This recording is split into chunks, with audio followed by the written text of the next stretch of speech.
I spent $67,000 on my sister's wedding, but she ripped up my invitation right in my face. She told me, I only used you to pay for it. I don't need you anymore. So, I canceled the catering, I canceled their honeymoon, I froze her credit cards, and I threw every single one of her belongings out of my house. My name is Matt Ross, I am 32 years old, an architect with my own firm, and I grew up being the second choice, the son who didn't shine quite bright enough. The one who was good, but never exceptional compared to my younger sister, Sophie. Sophie was 27, 5 years younger than me, and she had been the star of the family since the day she was born. She was the golden child to my parents, Gary and Linda, who treated her as if she walked on water. When I bought my condo at 28, a beautiful 3-bedroom spot with a rooftop terrace and a jacuzzi, my father's only comment was, not bad for someone without a family. Yet, when Sophie turned 25 with no job and no plans, my mother said, she has time, she is young and beautiful. The pattern was clear. I was the functional one. Sophie was the loved one. But I kept trying. I kept chasing that approval that never came. I paid for family dinners. I gave them money whenever they were short. I fixed things around their house for free. I was starving for crumbs of recognition. And then came the phone call that changed everything. Matt, we need you to do something for your sister. My father said over the phone one afternoon. What does she need? I asked, already resigned to the answer. We need you to let her live with you, he said, as if it were the most obvious solution in the world. She has no money, and she was evicted. You have 3 bedrooms. You live alone. It makes sense. Dad, I work from home a lot. I need my space. My office is in one of those rooms. Matt, my mother chimed in, using that tone of disappointment I knew too well. It is your sister. Family helps family. Or are you going to let your little sister end up on the street? The guilt. It was always the guilt. For how long? I asked, sighing. Just until she finds something, my father promised. A couple of months, tops. Sophie moved in a week later. She arrived with 4 massive suitcases, 5 boxes, and an attitude that suggested she was doing me a favor by gracing my small apartment with her presence. It's not as big as I thought, was the first thing she said when she walked in. But I guess it will do temporarily. My 2,000 square foot condo with a terrace, pool, and jacuzzi would do temporarily. Perfect. The first few days were exactly what I expected. Sophie treated me like her personal servant. She left dirty dishes all over the kitchen. She used the pool and left wet towels on the floor. She blasted music until 2 in the morning. Could you turn the music down? I asked one night. I have a major presentation early tomorrow. Relax, Matt, she said, not even touching the volume knob. You are so uptight. That is why you don't have a girlfriend, you know. Her words stung more than they should have. But then, after 2 weeks, something shifted. I came home after a client meeting to find the kitchen spotless, impeccably clean. Sophie was cooking something that smelled incredible. Sophie? I asked, confused. Hey, big brother, she said with a radiant smile I had never seen directed at me. I'm making lasagna, your favorite, right? I remembered Mom used to make it, and you always asked for seconds. I froze. Sophie had remembered something about me? Something personal? Yeah, it is my favorite, I said cautiously. What's going on? Why are you being so nice? Can't I just be nice to my brother? She asked, her smile never wavering. I've been thinking a lot lately. About our relationship. About how I've treated you. And I realized I've been horrible. Oh, I said, unsure how to respond. The truth is, I've always been jealous, she continued, serving 2 plates of lasagna. You are successful, independent, you have your own firm. And well, I haven't done much with my life. I think I took that out on you by being mean. But I want to change that. I want us to have a real sibling relationship. Do you think we could try? Her words sounded so genuine, her eyes looked so sincere. And I, desperate for any real family connection, grabbed onto that hope like a drowning man grabbing a life preserver. I would love that, I said, feeling a warmth in my chest. I really would. The following weeks were a dream. Sophie cleaned without being asked. She cooked regularly. She asked about my day. We watched movies together. She even came to one of my project reveals and told me she was proud of me. Proud of you. Words I had never heard from my family. Matt, she said one night while we were watching TV. Can I ask you a favor? Sure, I said, feeling totally relaxed around her now. I need $500 for some courses I want to take. Graphic design. I'm trying to finally find my career path. Could you lend it to me? Lend, well, more like gift because she would never pay it back, but we were building a real relationship now.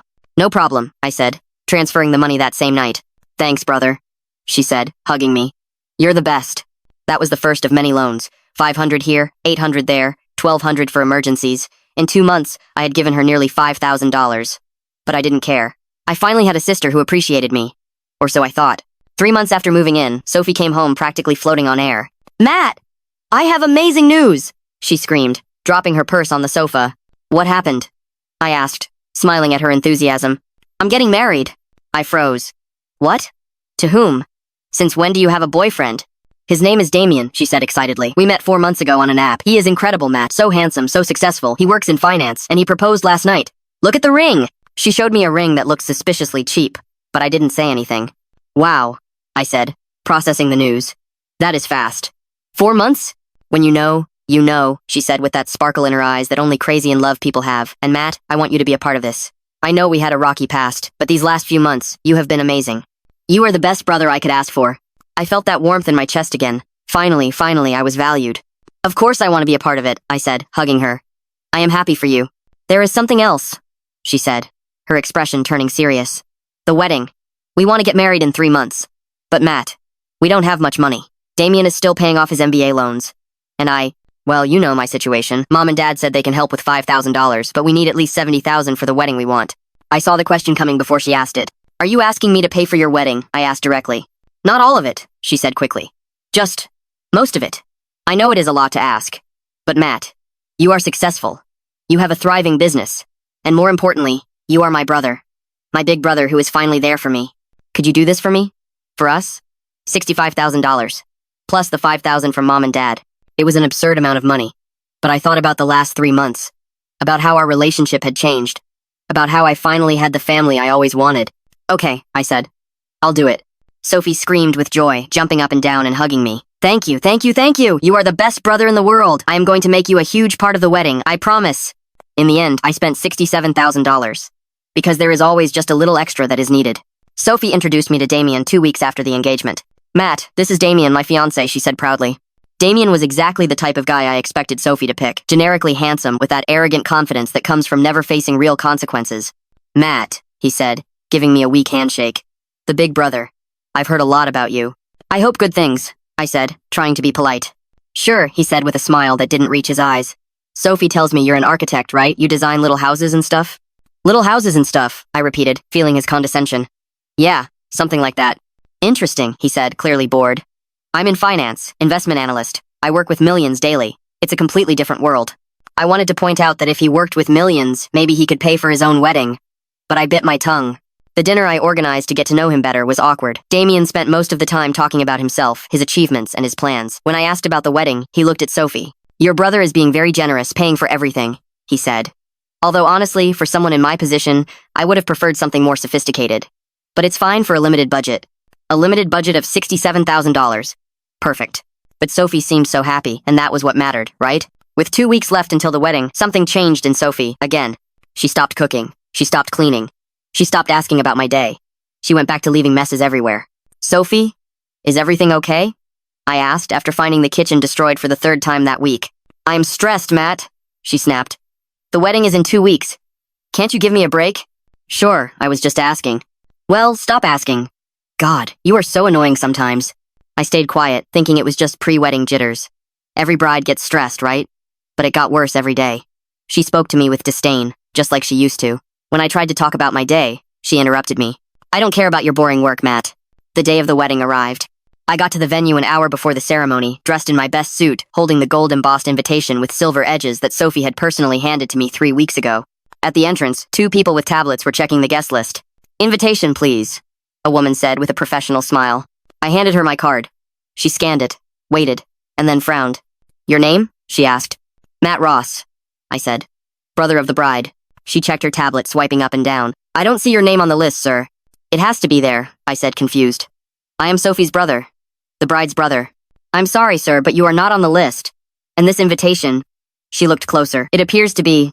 Well, it doesn't match our official invitations. What? No, that's impossible. My sister gave me this personally. The man next to her stepped in. Sir, we are going to have to ask you to leave. If you aren't on the list, you can't come in. I am not leaving, I said, my voice rising. I paid for this wedding. $67,000. This is my wedding just as much as it is hers. Sir, if you don't leave voluntarily, we will have to call security. Call them, I said, planting my feet. And call Sophie, too. She will clear this up. After 5 awkward minutes with other guests looking at me with curiosity, Sophie appeared. She was wearing her wedding dress, the $5,000 dress I had paid for. She looked beautiful. And completely cold. What is the problem? She asked in a bored tone. Sophie, they say I'm not on the list, I explained, and that my invitation is fake. Obviously, it's a mistake. It's not a mistake, she said with a chilling calmness. What? You aren't on the list because you aren't invited, she said, looking me straight in the eyes. That invitation you have is a prop. I gave it to you so you wouldn't make a scene before the wedding. I stood there paralyzed. Sure, I had heard her wrong. Sophie, what are you saying? Do I need to spell it out? She asked with a cruelty that cut like a knife. You aren't welcome here, Matt. You never were. But I paid. Yes, you paid, she said with a nasty smirk. And I appreciate it. We needed someone to fund the wedding, and you were perfect for that.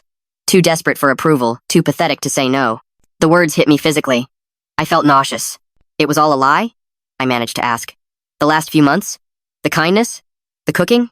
Saying you wanted a real relationship? Do I seriously have to explain this? She scoffed. Of course it was a lie. I needed money. Mom suggested the strategy make you feel loved for once, and you'd do anything. And it worked perfectly. I never liked you, Matt. Damien doesn't either. You are boring, pathetic, and desperate. I only used you so you would pay for my wedding. She snatched the invitation from my trembling hands, and right there, in front of me, in front of the security guards, in front of guests who had started to stare, she ripped it up into tiny pieces. She let them fall like confetti at my feet. I don't need you anymore, she said with finality. Get out. The world went silent. All I could hear was my heart breaking. But then, through the pain, something else emerged. Clarity. Rage. Determination. Perfect, I said, my voice surprisingly calm, but you forgot one small detail. What? She asked impatiently. You still live in my house. All your stuff is in my house. I pay for your phone, your credit card, everything, and also, I pulled out my phone. The honeymoon I paid for, the flights, and the catering. I looked at my watch. The food arrives in 3 hours. All paid for with my cards. All under my name. I saw the first flash of panic in her eyes. From this moment on, I continued, feeling power for the first time in my life. You are out of my house. Your things will be on the street. Your credit card is frozen. Your phone line, canceled. And this wedding you wanted so badly? I dialed the number for the catering service. They answered on the second ring. Yes, hi, this is Matt Ross. I need to cancel the service for today. I gave the details while Sophie stared at me with growing horror. No, she screamed, trying to grab the phone. You can't do that. Service canceled, I said after hanging up. Then I dialed another number. Travel agency? Yes. I need to cancel the tickets for the honeymoon. Matt, stop! Sophie screamed, tears streaming down her face now.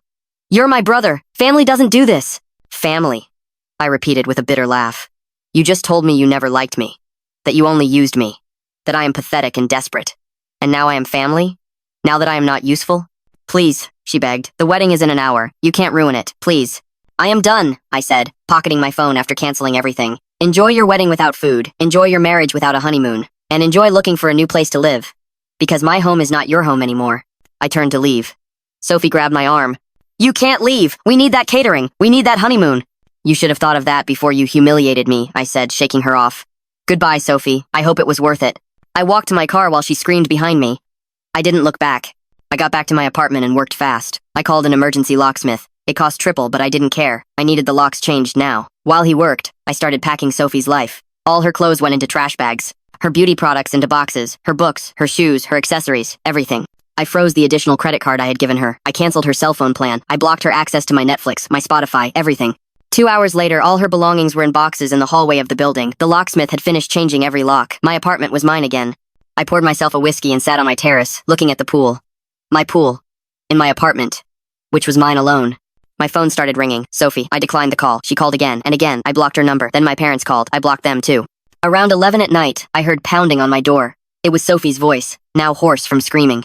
Matt, open the door, please, I'm sorry. I walked to the door but didn't open it. What do you want, Sophie? My things. I can't get in. The locks. Your things are in the hallway, I said coldly. Take what you can carry tonight. The rest gets donated tomorrow if you don't pick it up. Matt, please, she pleaded, her voice cracking. I have nowhere to go. The wedding was a disaster. The food never came. The guests complained. Damien is furious with me. He says I ruined everything. Please let me in, just for tonight. I opened the door just a crack. I saw her there, still in her wedding dress, makeup smeared by tears. You humiliated me, I said, my voice trembling with contained rage. In front of security. In front of guests. You ripped my invitation in my face. You told me you only used me, that you never liked me, that I am pathetic. I was angry. She started. No, I interrupted. You were being honest. For the first time in months. And that honesty taught me exactly who you are. A manipulator? A user? Someone who views her own family as tools to use and throw away. We are siblings, she cried. No, I said firmly. Siblings don't treat each other like that. You stopped being my sister the moment you tore up that invitation. Now, you are just someone I know who owes me $67,000 that I will never get back. Where am I going to live? She asked desperately. With mom and dad, I said, or with your wonderful husband, or on the street. Honestly, I don't care, but not here. Never again here. Matt, please. You have 5 minutes to take what you can carry, I said. After that, I'm calling building security. Your choice. I looked at her, crying in her wrinkled wedding dress, and I felt nothing. No compassion, no guilt, no sadness, just relief. I closed the door in her face. I heard her sobbing outside. I heard boxes being dragged. After 10 minutes, silence. I looked through the peephole. The hallway was empty, except for 2 boxes she hadn't been able to carry. The next few days were a bombardment of calls, texts, and emails. From Sophie, from my parents, from uncles, from cousins. Everyone telling me I had gone too far, that I was cruel, that family forgives. I blocked everyone. 2 weeks later, my Aunt Carol, the only person in my family who had always been fair to me, called. Matt, I just want you to know that I understand why you did what you did, she said. And I think you were right. Thanks, Aunt Carol, I said, feeling a lump in my throat. Sophie is living with your parents now, she informed me, but with a condition. She has to work. She got a job at a diner as a waitress. She is working full-time for the first time in her life. Good, I said. And Damien? Well, Damien left Sophie a week after the wedding. Apparently his family was furious about the disaster, and they pressured him to end it. They are in the process of an annulment. I should have felt satisfaction, but I only felt empty. Not for Sophie, but for the years I wasted looking for love where there never was any. Today, 3 months later, I live alone in my apartment. My parents have tried to contact me several times, but I don't answer. Sophie sent a letter asking for forgiveness. I threw it out without reading it. Am I alone? Yes. Do I feel lonely? Sometimes. Was it worth it? Absolutely. Because I learned something invaluable. Family love isn't automatic. You don't deserve it just because you share blood. And you definitely shouldn't tolerate it when it comes with abuse, manipulation, and exploitation. I lost $67,000, but I gained something priceless. My dignity. My apartment is mine. My life is mine. My peace is mine. And no parasitic family member will ever take that away from me again.